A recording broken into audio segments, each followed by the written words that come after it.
Merhabalar, Elif'in mutfağına hoş geldiniz. Bugün sizlere çok pratik bir şekilde yapabileceğiniz hazır tadında enfes pizza tarifimi paylaşmak istiyorum.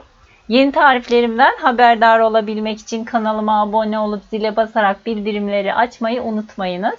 Yoğurma kabının içerisine 6,5 su bardağı un ekledim. 1 paket instant maya ekliyorum. 1 tatlı kaşığı kadar şeker ekliyorum ve karıştırıyorum iyicene. Yarım su bardağı sıvı yağ ekliyorum. Yaklaşık 1 tatlı kaşığı kadar tuz ekliyorum. Yeteri kadar ılık su ekleyip yoğuruyorum. Suyunu azar azar ilave ediyorum. Bir anda eklemiyorum. Yani toplamda yaklaşık 2,5 su bardağı kadar ılık su ekledim. Ama sakın bir anda eklemeyin. Azar azar ekleyin. Hamurumu iyicene yoğuruyorum. Bakın kıvamını görüyorsunuz. Ele yapışmayan yumuşak kıvamlı bir hamur olması gerekli. Üzerini kapatıyorum ve yaklaşık yarım saat kadar mayalanmaya bırakıyorum. Hamurum mayalanırken bu sırada pizzamın sosunu hazırlamak istiyorum.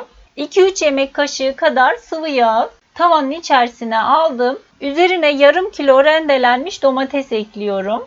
Yarım tatlı kaşığı kadar tuz ekliyorum ve pişiriyorum domatesimi. Bakın domates suyunu saldı. Daha sonra suyunu çekecek. Hafif bir suyu kalana dek pişecek. Kısık ateşte pişiriyorum.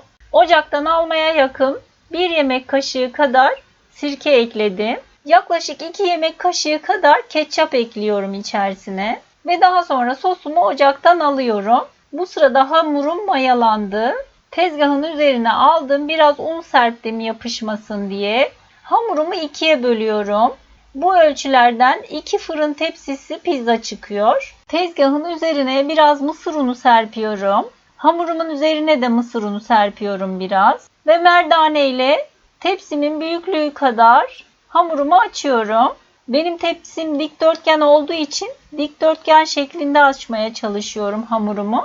Sizin tepsiniz yuvarlaksa tabii ki yuvarlak olarak da açabilirsiniz. Bu aşamada un kullanmıyorum. Mısır unuyla açıyorum hamurumu. Tepsimin büyüklüğünce hamurumu açtım. Tepsinin üzerine de hafifçe birazcık mısır unu serpiyorum. Bakın bu şekilde, çok fazla değil. Daha sonra açmış olduğum hamurumu üzerine yerleştiriyorum. Çatalla üzerine delikler atıyorum. Her iki tepsim de bakın hazır. Tepsileri sırayla fırına atacağım. 250 derecelik alt üst ayar ısınmış fırında sadece 5 dakika pişiriyorum. Her birini ayrı ayrı atacağım fırına. 5 dakikanın sonunda fırından aldım hamurumu. Pişirmiş olduğum sosun tam yarısını hamurun üzerine yayıyorum. Üzerine 250 gram rendelenmiş kaşar peyniri serpiyorum. Daha sonra üzerine ben sucuk, sosis, mısır ve sivri biber kullandım. Siz hangi malzemeyi seviyorsanız o malzemeleri kullanabilirsiniz.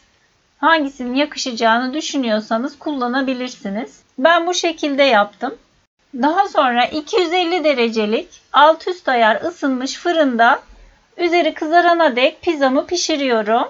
Bakın pizzam fırından çıktı. Sıcak sıcak servis ediyorum.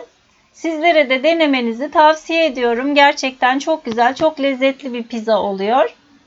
Deneyecek olanlara şimdiden kolay gelsin, afiyet olsun. Videomu izlediğiniz için teşekkürler.